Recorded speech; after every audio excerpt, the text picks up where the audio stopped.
देश और राज्यों में आदिवासी कल्याण के लिए मंत्रालय बने हुए हैं, मंत्री शपथ लेते हैं, अधिकारी वेतन पाते हैं, फिर भी राजस्थान, मध्य प्रदेश और गुजरात के बॉर्डर पर आदिवासी बेटियों को मजदूरी के नाम पर ले जाने की बोली लगती है।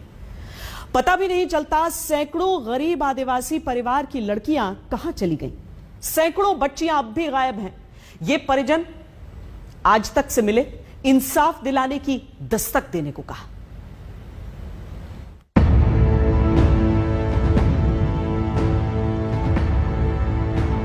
बंधे हुए हाथ, ढका हुआ चेहरा, सहमी हुई आंखें, बढ़ी हुई धड़कन। ये बेटियां राजस्थान के आदिवासी समाज से आती हैं। वो आदिवासी समाज जिसके कल्याण की कस्में नेता चुनावों में खाते हैं। इनकी कहानी सुनेंगे तो सिहर जाएंगे आप। शोषण करने वाले दलालों को संरक्षण देने वाले पुलिस वालों और आंख मूंद लेने वाली राजनीति के हाथों पीड़ित बनाकर छोड़ दी गई इन बेटियों और परिवारों की आवाज बनता है आज तक।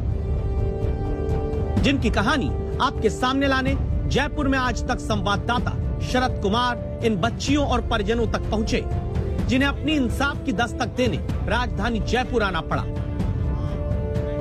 16 साल की यह आदिवासी बच्ची मजदूरी के लिए राजस्थान में अपने घर से गुजरात ले जाई गई थी, जहां मजदूरी की जगह सौदेबाजी की जाने लगी। दलाल की बातचीत हो रही थी, वहाँ 2 लाख कुछ सौदेबाजी की और 1 लाख एडवांस लेकर वापस मेरे को छाणी गांव में लेकर आए और उस मकान में बंद कर दिया। 1 साल तक शोषण सहकर आई इस बेटी को इंसाफ अब तक नहीं मिला। राजस्थान के आदिवासी इलाकों की सीमा मध्य प्रदेश और गुजरात से सटी है। गरीबी और पिछड़ेपन के कारण राजस्थान की आदिवासी बच्चियों को मजदूरी के नाम पर दूसरे राज्य ले जाते हैं, जहां ज्यादा पैसे दिए जाते हैं और फिर जिनका नाम भी हम आपको नहीं बता सकते, इन बेटियों को एक जगह से दूसरी जगह, एक घर से दूसरे घर बोली लगाकर खरीदने बेचने का काम शुरू हो जाता है। आदिवासी कल्याण की सारी बातें हवा हो जाती हैं। 20 साल की बेटी की कहानी सुन लीजिए। क्या हुआ था आपके साथ? मजूरी जती हो खेडवाई, પછી ગાડી કરીને ગાડીમાં કમા બિહારી લઈને જતા, પછી અમે બહુ ગપારા ને એટલે એક ભાઈ હતા ને એક ભાઈએ બસાવી દેતી હूँ, પછી भैया મને उतारी देती हो। आप कहेंगे कि फिर पुलिस के पास क्यों नहीं जाते ये परिवार? वजह है, जाने से डरते हैं। डरने का कारण है भ्रष्टाचार, जो बेटी खोजने के बदले रिश्वतखोरी को जन्म देता है। कितने दिन हो गए? शुक्रिया ले। कितने दिन हो गए बेटी गए हुए? बेटी से 3 साल। 3 साल। तो पुलिस के पास गए थे? पुलिस के कोई गई नहीं, कोई सूचना नहीं मिली। 20,000 रुपया भरा कुर्रा साहब ने पुलिस को। हाँ। उदयपुर के आदिवासी इलाके में जब इन परिवारों की किसी ने नहीं सुनी, तो ये परिजन जयपुर आए, जहां बीजेपी के सांसद भी पहुंचे। वालों का पुलिस थानों पर इतना शिकंजा कसा हुआ है कि पुलिस थाने वाले उनकी बात सुनने के लिए तैयार नहीं है, मुकदमा दर्ज करने के लिए तैयार नहीं है, और कर भी लेते हैं तो कार्रवाई नहीं करते, और पुलिस और माफिया मिलके इनको डराते धमकाते हैं।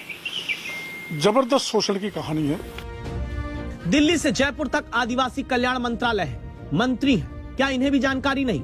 संवाददाता शरद कुमार इन बच्चियों को इंसाफ दिलाने का सवाल लेकर राजस्थान के आदिवासी मंत्री तक पहुंचे।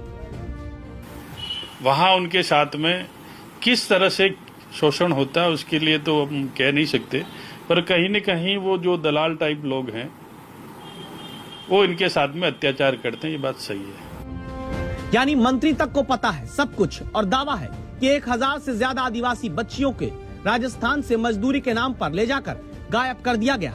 यह आंकड़ा है और कार्रवाई 0।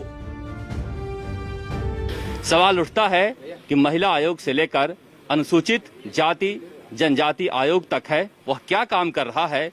यह देखना हो, समझना हो तो इनके हालात को देखकर आप समझ सकते हैं, देख सकते हैं। ना हो तो आदिवासी इलाकों में जाकर समझा जा सकता है कि किस बेदर्दी के साथ इनकी जिंदगी संपन्न लोग रौंद रहे हैं, और ये आदिवासी अपने हक और हुकूक के लिए आज भी सड़कों पर घूम रहे हैं। कैमरा शर्मा के साथ शरद।